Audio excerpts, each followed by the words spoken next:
नमस्कार, मैं हूं राजीव रावत। न्यूज नशा में आपका स्वागत है। भारत में सुप्रीम कोर्ट की संविधान पीठ ने एक और ऐतिहासिक फैसला किया है, जिसके मुताबिक राज्य अब खनिज और खनिज संपदा युक्त भूमि पर कर का निर्धारण कर सकेंगे। ऐसा पहले नहीं था। 1989 से तकरीबन सुप्रीम कोर्ट के एक फैसले के कारण ये एक तरह से एकाधिकार केंद्र सरकार के पास था। बहुत सारे राज्य हैं जिनके पास अथाह खनिज संपदा है और वो रोज रोना रोते हैं कि उनका जो बकाया पैसा है केंद्र उन्हें देता नहीं है, लेकिन अब केंद्र को ही लौटाना पड़ेगा और केंद्रीय जो कंपनियां भी हैं, खनन कंपनियां, उनको भी ये रकम लौटानी पड़ेगी अगले 12 सालों में। इस निर्णय का मतलब क्या है, इसको समझेंगे। इंदुकांत दीक्षित जी हैं, पीटीआई के वरिष्ठ पत्रकार हैं देश के, वो हमारे साथ जुड़ेंगे कर्नाटक से और उनसे समझेंगे कि आखिर इन सब का मतलब है क्या। लेकिन बहुत स्वागत है आपका इंदुकांत दीक्षित जी न्यूज नशा में। नमस्कार। ये जो संविधान पीठ ने 8-1 के बहुमत से फैसला दिया है कि अब खनिज और खनिज संपदाओं पर राज्य करों का निर्धारण कर पाएंगे, इसके मायने क्या है? क्योंकि केंद्र ने तो बहुत दलीलें दी। उन्होंने कहा कि इससे मुद्रास्फीति बढ़ेगी, एफडीआई करने में बाधाएं आएंगी, व्यापार घाटे में वृद्धि होगी, भारतीय खनिज महंगा हो जाएगा, अंतर्राष्ट्रीय बाजार में हम कम प्रतिस्पर्धी होंगे। इन तमाम तर्कों के बीच सुप्रीम कोर्ट ने नई व्यवस्था लागू कर दी। आप इसे कैसे एनालाइज कर रहे हैं? जी वीरेंद्र जी नमस्कार। आप राजीव रावत। हमारा नमस्कार। हाँ सॉरी जी राजीव जी, आपको नमस्कार और आपके सारे दर्शकों को भी नमस्कार। राजीव जी, ये फैसला आपने जैसा स्वयं बताया कि 9 सदस्यीय संविधान पीठ का है और आमतौर पर भारतीय सर्वोच्च न्यायालय में 5 सदस्यीय 7 सदस्यीय तक की समिति संविधान पीठ बनती है, लेकिन 9 सदस्यीय या 13 सदस्यीय या उससे अधिक बड़ी बेंच बहुत रेयरली बैठती है। तो ये अपने आप में बताने के लिए काफी है कि ये फैसला कितना महत्वपूर्ण था और कितने दिनों से पेंडिंग था। देखिए, सबसे बड़ी बात क्या है, अगर कॉमन मैन की भाषा में समझा जाए कि जिन राज्यों में खनिज संपदा होती है, अर्थात मान लीजिए कि कर्नाटका है जहां पे तमाम तरह की सोने की, आपको मालूम है कोलार की खाने, बहुत पुरानी खाने, दुनिया में जी जी सबसे पुराने सोने के खानों में से है कर्नाटका में। झारखंड को ले लीजिए, कोयले की खदान है। आप उड़ीसा को ले लीजिए, वहां पे बॉक्साइट की खदानें हैं। इसी तरह से राजस्थान चले जाइए तो वहां पे मार्बल की चूने की तमाम खदानें हैं। लेकिन जिन राज्यों में ये खदानें हैं, चूंकि खनिज संपदा केंद्रीय सूची में जो तीनों सूचियां होती है संविधान की, उसमें आता है, तो उससे उसकी व्यवस्था करना, उससे कैसे देश के हित में उसका उपयोग करना है, राजस्व कैसे एकत्रित करना है, कैसे खनन करना है, कैसे उन माइंस का बंटवारा करना है, किनको देना है राष्ट्र हित में, ये सारे फैसले पहले केंद्र सरकार के पास थे। बहुत दिनों से ये डिमांड आ रही थी कि जिन राज्यों में, खासतौर से जो राज्य जैसे कोयले की खदान के मामले में झारखंड का है, कि देश की 3/4 कोयला झारखंड से पैदा होता है। आप जानते हैं कि कोयले की खदानों से या किसी भी तरह की माइनिंग से तमाम तरह के नेचुरल हैजर्ड्स होते हैं जो वहां के लोगों को झेलना पड़ता है, सहना पड़ता है। जी जैसे जी कोयले के खदान से जब कोयला खनन होकर के निकलता है, खनन जहां होता है वहां, खनन होके जब ट्रांसपोर्टेशन होता है और जहां लोडिंग होती है, जहां डिलोडिंग होती है, हर पॉइंट पे बड़े पैमाने पे पोल्यूशन होता है। इसी तरह से आपके आयरन ओर की माइनिंग होती है गोवा में, कर्नाटका में, छत्तीसगढ़ में, कई जगहों पे। और जहां जहां पे आयरन ओर की माइनिंग होती है, उन्हीं के आसपास आप देखेंगे कि स्टील कंपनियां बड़ी बड़ी लगती हैं, फैक्ट्री उनकी लगती है। जैसे झारखंड में टिस्को है, जैसे झारखंड में तमाम वेदांता भी अपनी फैक्ट्री लगा रखा है उन्होंने। इसी तरह से सेल की फैक्ट्री है बोकारो में। तो लेकिन जिन राज्यों में इस तरह की खनिज और खनिज से जुड़ी हुई गतिविधियां होती हैं, उनके लोगों को सिर्फ दर्श उसका झेलना पड़ता रहा है सदियों से। उसका सीधा लाभ जो उनको होना चाहिए, जिस पैमाने पर होना चाहिए, वो नहीं होता था। ये मूल समस्या थी। अब जितना खनिज का उत्पादन होता है उस पे रॉयल्टी देने का एक व्यवस्था था। रॉयल्टी देती रही है केंद्र सरकार राज्यों को। जिन राज्यों में जितने खनिज का उत्पादन हुआ और उन खनिजों पर कितनी रॉयल्टी दी जाएगी ये तय किया जाता है एक सहमति के साथ, लेकिन उसमें मुख्य रूप से केंद्र सरकार का हिस्से रहता है। और उस आधार पे जितने खनिज के उत्पादन जिस पर्टिकुलर राज्य के जिस क्षेत्र से होता है, उस राज्य को उसके बिहाफ पे रॉयल्टी का पेमेंट होता है। लेकिन राज्यों का ये डिमांड था काफी दिनों से कि इसके अतिरिक्त राज्यों को ये हक मिले कि जिन क्षेत्रों से खनिजों का उत्पादन हो रहा है उस जमीन पे या उस इलाके पे वो किसी ढंग की अगर टैक्सिंग करना चाहते हैं, किसी ढंग का वो लगाना चाहते हैं उस पे इस तरह की व्यवस्था करना चाहते हैं कर की, जिससे कर एकत्रित करके उस क्षेत्र की डेवलपमेंट के लिए, उस राज्य के डेवलपमेंट के लिए कुछ अतिरिक्त किया जा सके। यह डिमांड उनके यहाँ बहुत पहले से थी। लेकिन इसको लेकर करके केंद्र सरकार ने कभी राज्यों की कायदे से सुनवाई नहीं की। अंततः ये मामला सुप्रीम कोर्ट गया और सुप्रीम कोर्ट में 1989 से, जैसा आपने कहा, राज्यों का मांग था राज्यों की कि 1989 से उनको ये टैक्सेशन की छूट दी जाए। इसको लेकर के तमाम बार बातचीत हुई, बहस हुई, लेकिन अल्टीमेटली केंद्र सरकार, जो वर्तमान केंद्र सरकार है, वो तैयार हुई कि हम अगले साल से इस पे टैक्सिंग की व्यवस्था, टैक्सिंग की छूट देंगे राज्य सरकारों को।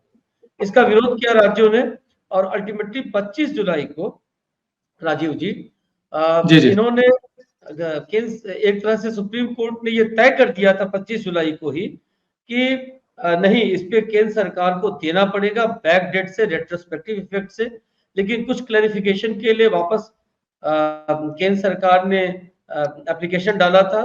तो आज संविधान पीठ ने 9 सदस्यों की 8-1 के बहुमत से ये स्पष्ट कर दिया कि केंद्र सरकार को 1 अप्रैल 2005 से ही राज्य सरकारों को जो माइनिंग से जुड़ी हुई जमीन है और डिफरेंट माइन से डिफरेंट राज्यों में उन पर टैक्सेशन की छूट होगी।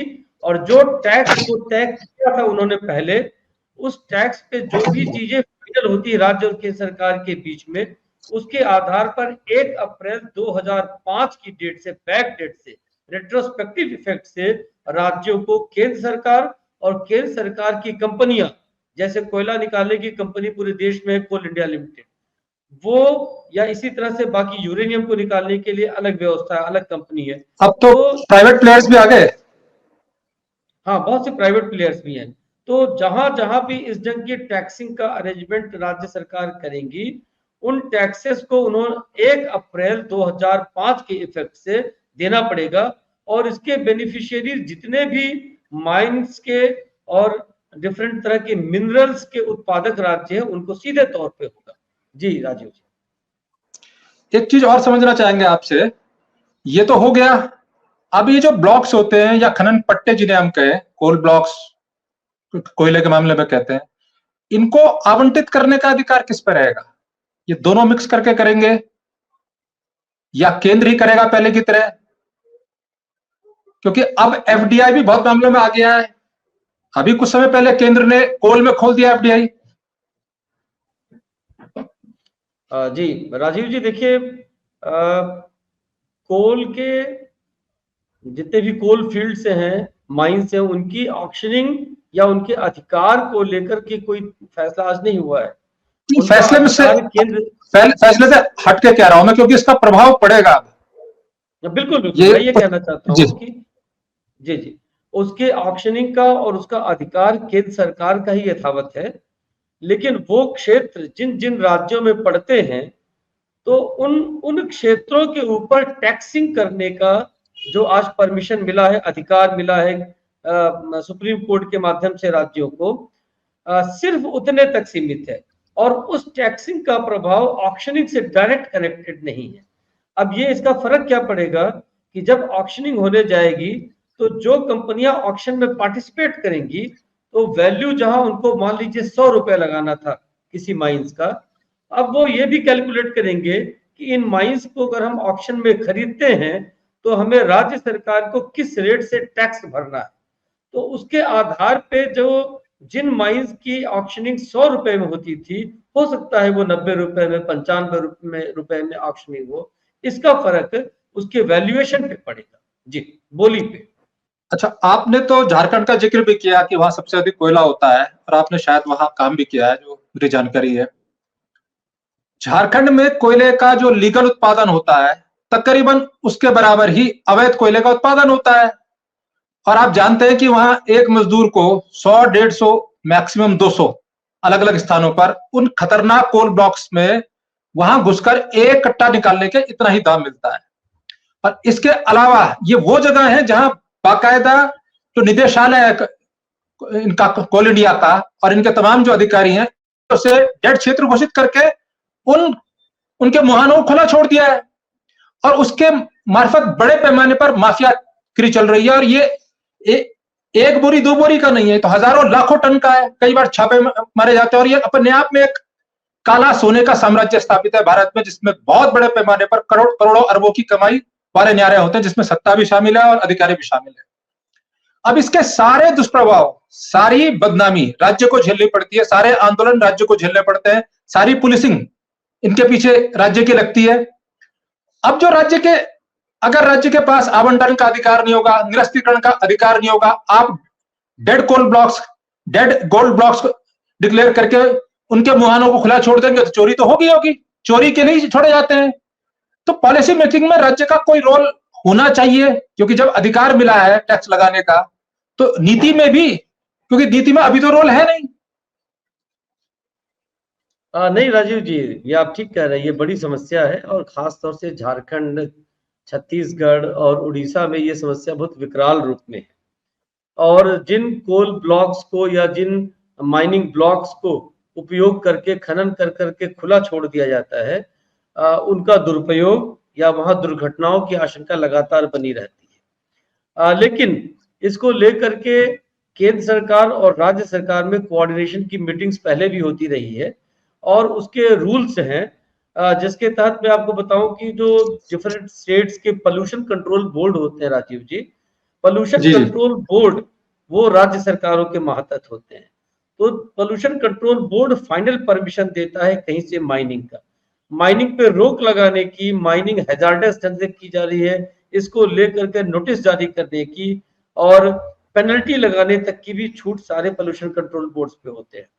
लेकिन और उस माध्यम से राज्य सरकार जहां पे माइनिंग हो रही है वहां पे, जहां माइनिंग खत्म हो गई है, कोई कंपनी या केंद्र सरकार के कोई संस्थान जैसे कोल इंडिया है, अगर वहां माइनिंग करके निकलना चाहती है या उसको छोड़ देती है तो नोटिस देकर के बाकायदे पोल्यूशन कंट्रोल बोर्ड के माध्यम से और तमाम और भी कोऑर्डिनेशन मीटिंग्स होती है केंद्र सरकार राज्य सरकार की तमाम संस्थाओं के बीच में, उनको ब्लॉक करने का, उनको बंद करने का, विधिवत उसका किसी और रूप में उपयोग करने की भी अब व्यवस्था पिछले 2 दशकों से तैयार हुई है।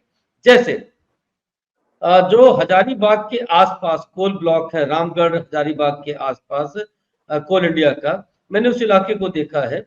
वहां पे जिन खानों में कोयले का खनन फायदेमंद स्तर तक हो चुका है और अब उसके आगे का खनन फायदे का सौदा नहीं है, अर्थात उसको छोड़ दिया गया है एक लिमिट के आगे गहरा हो जाने के कारण, उनको समतल करके, उनको बाकायदे उस पे बागवानी कर करके, उनको खूबसूरत बना करके और दूसरे उद्योगों के लायक बनाने, वहां पे काम करने के लायक बनाने के लिए तमाम बड़े बगीचे या इस ढंग के जो रिक्रिएशनल फील्ड्स होते हैं ऐसा बनाने का काम किया है कोल इंडिया ने।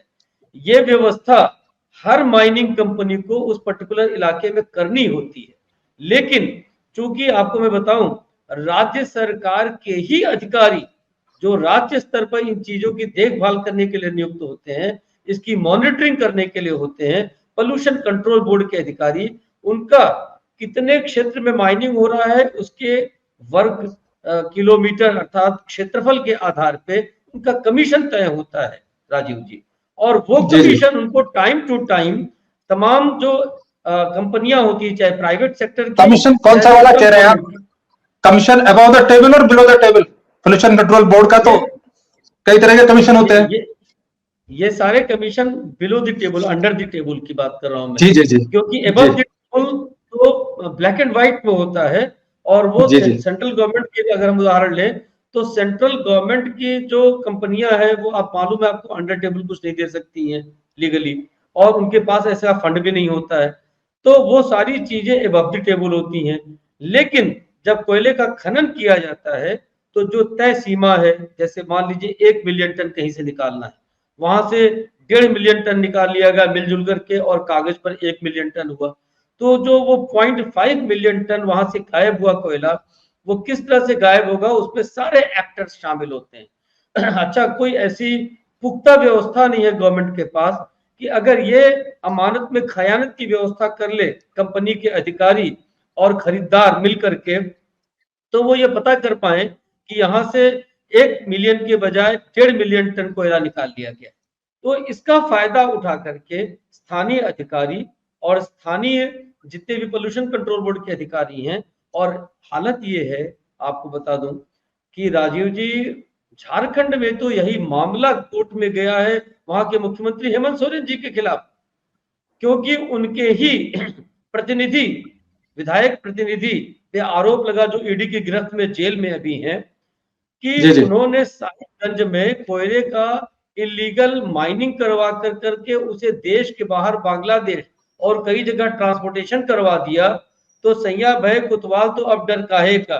तो जब अच्छा। सीएम के विधायक प्रतिनिधि ने, डीसी जी। एसपी सबको पता है कि वो खुद इलीगल माइनिंग करा रहे हैं, तो आप बताइए किसकी हिम्मत होगी उस पर हाथ डालेगा।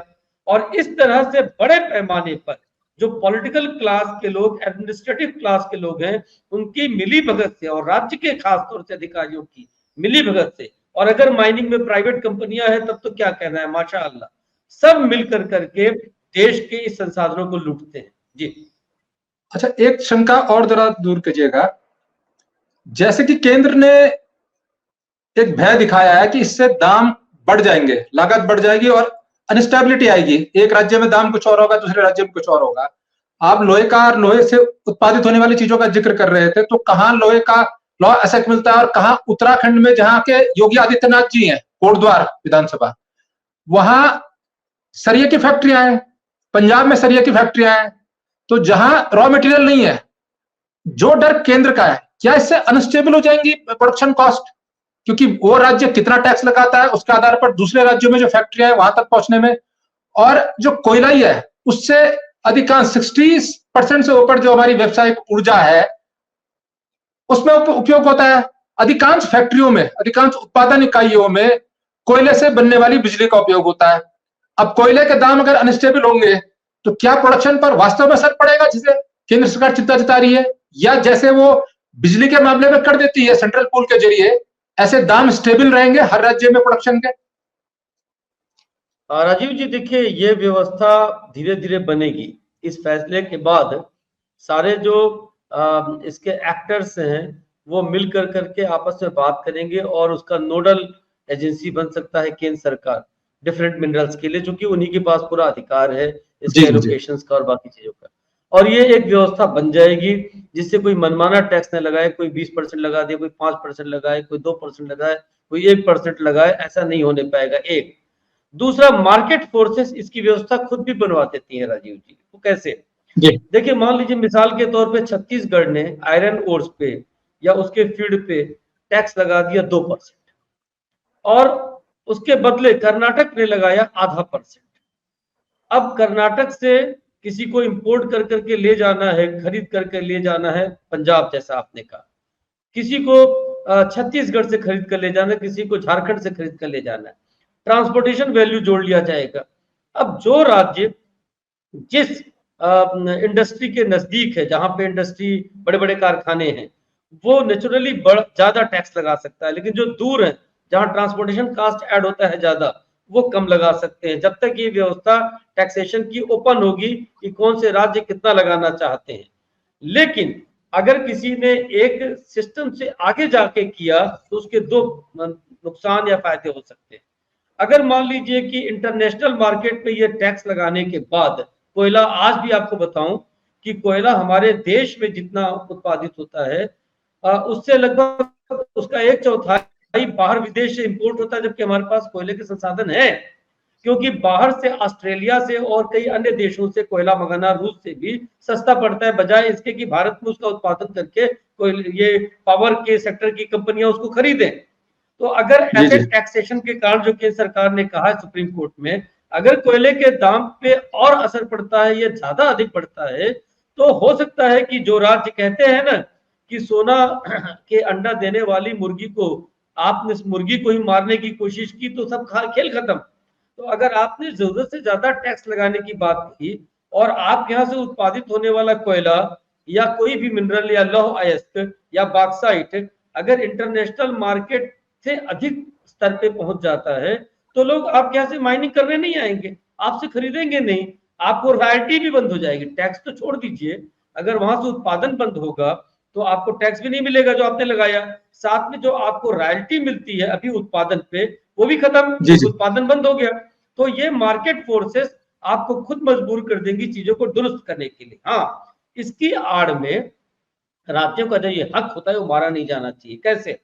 आपने देखा होगा इस बार के बजट के बाद जो चुनाव हुए थे उसके पहले जो इंटरिम बजट आया था उसमें डिमांड हुई थी, कर्नाटका के एक कांग्रेस के एमपी ने यहाँ तक कह दिया था, सुरेश ने, कि ये तो देखिए हम लोग भारत के रेवेन्यू में इतना टैक्स कलेक्ट कर देते हैं देश के और हमें इतना परसेंट मिलता है, अर्थात कर्नाटक को उसका हक नहीं मिल रहा है।